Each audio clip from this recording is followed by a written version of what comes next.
Hello once again. Welcome to our channel, which is MG Visuals, under the series of Bisaya Programming.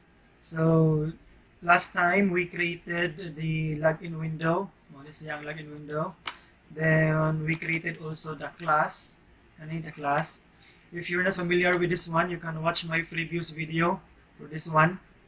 Then we created also the index. So once it is successfully logged in, it will proceed to this window, which is the index or the main menu. Then we also created the search for this one. And this is the search.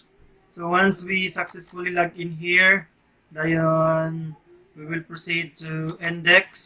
So once we click this search data, we will proceed this one. So now our task is to create another GFrame for us to be able to, let's go to our add data. Now for example, if we are going to click this one, we will proceed to another form for us to be able to add new data for our credentials. So if we want to look our credentials, here we'll look for our DB browser. So this is the database that we created. So if you're not familiar with the database, you can check my previous video. So we need to add data here. For example, add username and password for us to be able to log in. So we will create that today. So first, you need to add GFrame in your package for the add data. Just go to right click, new, next is other, then go to your GFrame. So if you're familiar with this one, you can watch my previous video again for you to be able to know for this event or for this program. So on the window builder, you need to click the swing designer, then GFrame for this. So then we need to put the name search data, the add data. So diri maka-add tag data. Then also, so this is the source that the Eclipse was created. So atong buhaton diri is we need to connect this one to our connection, which is the SQLite connection. Ato siyang i-connect diri. So first and foremost, the same procedure sa ato ang search data, we need to put the kaning mga import. So all we have to do is to copy paste lang sa import sa Java SQL and the Java swing. So ito na siya nga i-import. So copy and paste lang. Copy. Dayon we need to put this one here sa ato ang gibuang ko nga gi-create nga add data GFrame. So once na paste na, then we need also to connect na sa ato ang database. So we need to have this one. So gikan sa search data, we will just copy the code. Dayon proceed dayon ta sa data. So if wala kay search, if wala pa search data, then you can type manually na lang. So at my end, and just copy pasting para mas dali. Dayon next is we need to copy the calling function kani and paste to our add data. So you need to put that one below in your constructor. So this one here, connection is SQLite. So the name of this one will be depend on the name of your class for the connection, SQLite connection. So take note for this one. Then for the DB connector, if we want to open this one, na siya dira. If unsa imong gi-declare dire, it should be reflected to your this one in your calling function. So now we need to declare or we need to create a GUI. So once na-connect na, so we'll proceed to designer view. Then we will go to our add data, designer view. Then we need to design here. So our aim is to create a adding function for the credentials for the username and password. So all we have to do is to copy paste na lang sa login window because the same raman na sila o kanang concept. And then we will paste it here sa tong add data. So but before that, if maginani gani So we need to put the absolutely out first para mas dali. No? Kay when we use absolutely out, meaning everywhere ka makaput sa imuhang component. So first and foremost, absolutely out. Inikahuman, go back to our login. We will copy paste the G label. Copy paste. Then paste it here. So once pasted, we will proceed go back to our login window and we need to copy the text box and the G password. Control C. Then we need to have Control V to paste. Also, we need to copy also the please input credentials na kaning G label. Then we will modify that one later on. So we will edit this one. You need to click this. Then mo open na iyang properties. So sa properties, na diri text, you need to modify this one. Please input new credentials. Input new credentials. Kana. So input new credentials. Dayon there is atong login. We will copy the J button. Then we will put this one in our add data. Then we will modify this one as save. Save. Ana. So the concept here is the moment daw nga mag-click ka sa add data here, kani sa add data, mo proceed siya ngadto sa ang kani which is add data. Now GFrame. So now atong right click and save J button, then to add a code. So right click, add event handler, action performed. Ayon mo pop up na diya ang atong source code nga atong ibutan sa atong button para mag-function siya. So the same procedure gihapon, we will use try catch block for this one. So all we have to do is to copy paste lang katong naka-functional na try catch block dire. Then we need to put it here sa tuwang save. Ayun mo kalimot lagi na sa save. Kung sa to'y pangalan sa imong button dire sa nakapangan dira, then you need to put this one. You can double click either, pwede ra po na siya. So we will use the try catch block. Then we will remove this one. We will remove this one also, and so on. So we need to add. So copy paste lang dire. Control P to paste. Then we need to add here another. We need also to remove this one. Then we need to create a connection string. So declare lang. So nakabantay mo dire sa search data, the same ra na siya dire. But this time we will type it query equals open quote insert. So because mag-insert man tawag dito, we will declare the insert query. So we insert into name sa imuhang database table. So my name is table is logged in.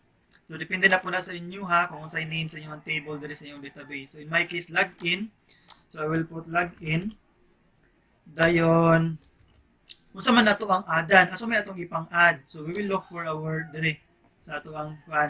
So atong i-add is ang username ug ang password. Mag-add ta through sa ato ang GUI. So we will input username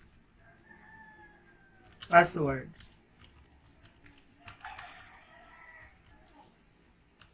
Dayon the values. Use question mark, comma, question mark. Then we need to close. So what happened is in here is atong kanon ang string query, kaning query function, insert into login nga table kung asa si username ug si password nga ang values niya is wala pa, question mark pa, kay makuha man ta ngadto sa tuang get character niya dire. Ito ning kuhaon kung unsay naa dire iyang i-save dira. So let's go back. So we need to declare the prepared statement as well. Prepared statement is equals, PST. So we need to declare the variable PST. You can declare any, but in my case, I am using PST.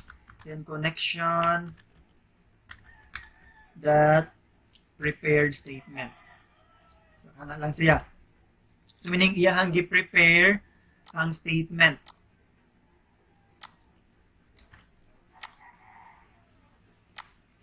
We need to use this one.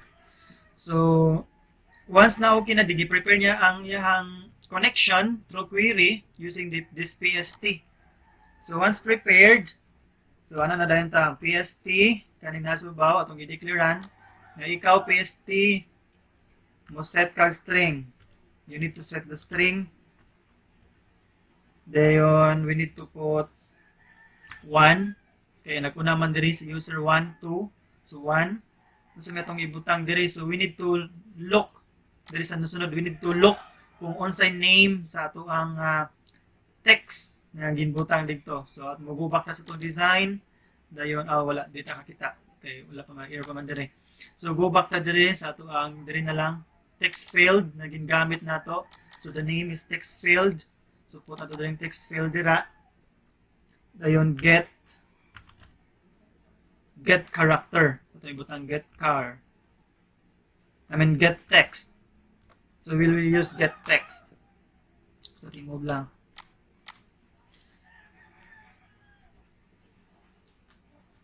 So next is we need to copy paste lang for our number 2, which is kaning ikaduha, number 2 for the password. So the name of the password is jpassword or password failed.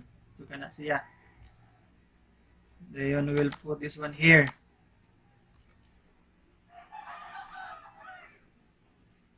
Dayon, next is we need to declare the execute command.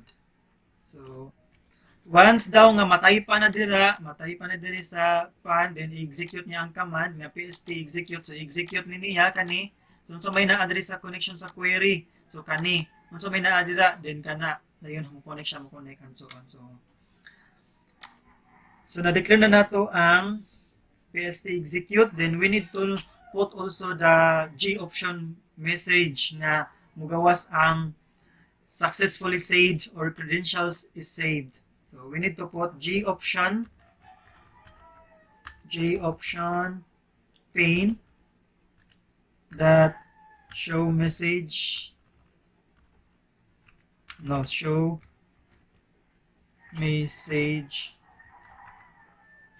dialog equals to null. Dayon, credentials successfully saved. Credentials saved na lang. Saved. And we need to close. Control is to save. Then next is we need to remove this one. Wala na siya labot. Then you need to close the connection. So once mag-open, you need to close the connection para dili siya mag-error ngadto sa inyong the moment nga maggamit mo sa inyong database for another GFrame. Ay kung di na siya ma-close, meaning di nakaka-access sa inyong database, then mag-error na siya. So this one here, nag-double siya, na-use na siya, we need to fix this one another. Because ang kani siyang exception E nga katong walay 1, nagamit naman na siya diri. So dili naman na siya pwede gamiton pa. So another na sana siya dira. You need to put another variable for that. So we will try our code. Nga mo na siya ang code nato. We'll try this one. We need to run and add a new data and let us see if nag-reflect ba siya diri sa ato ang kaning diri sa ato ang search data or ato batang tan-awon diri sa ato diri nga mapunan ba ni siya. But before that, kay wala pa man ta naka-declare sa atong index nga mo connect sa ato ang database, sa ato ang add data, so ato siyang butangan diri. The same procedure sa atong search. So you need to right click, add event handler, dayon action performed dira. So diri, we need to copy paste lang kung sa toy code nga naa diri sa ito ang search data nga button. So we need to put this one here in our add data button. Then we will change this search data into add data. Okay, gusto na itong magawas ang add data nga GFrame. So, kana lang, control is to save. Then we will run. We will run the ato lang talaw sa atong index, ato nang iparan sa index. Dayon we will proceed dayon sa katong add data. So dire, if we're going to click the add data by the use of our code na kani, so mag-function na siya, magawas na siya ang add data nga GFrame. So dire, you need to input new credentials. To input new credential, for example, Sean Lee. Dayon my password is 12345 pass. Dayon I need to say click save. Connection credentials saved. Okay na. So we will try to check sa ato ang dire. So we need to na-save na siya. Okay? So another, if we want to add, for example, Maria Lado, then save, credential is saved. Dayon ato lang siya nga i-refresh lang, refresh ito sa structure, then browse data, na save na siya. So if we look at this one to our kaning sa tuwang search data, na save na po na dito. So ana lang siya, ito iparano balik, then we will go to search data, refresh, nakita na po na. So what if atong butangan ato nga naunay, ato siyang butangan og back para makita nato para seamless ang iyang kanang kuan. Ato butangan og back. There is atong add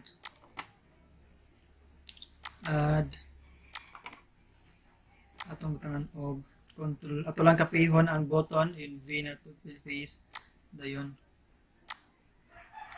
go back to index, ano lang ito siyang i-declare nga go back to index. So we need to put code here para once maklik na nato mo go back siya sa atong index dire kani.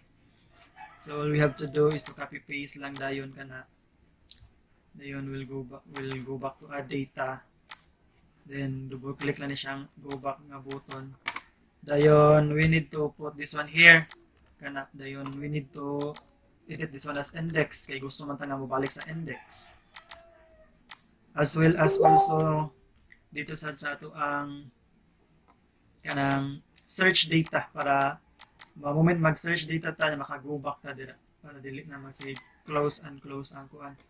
So all we have to do is to copy paste lang sa code o sa components, copy, then we need to paste this one in the search data, then we'll put it was in here, ito ang ibutang dira. Then we need to copy also the code na lang para di ta magbawag type. Sa search data, double click ang kaninga button, dayon ibutan nato diri ang code. So the same ra kay index naman ito ang gusto nga mapamana tayo usbon dira. So we will try to run the program na arita sa index directly, or else arita sa login window. So atong i-try og use ang katong function nga kuan ato sa tan-aw nung si password ato diri sa atong we will open the DB browser.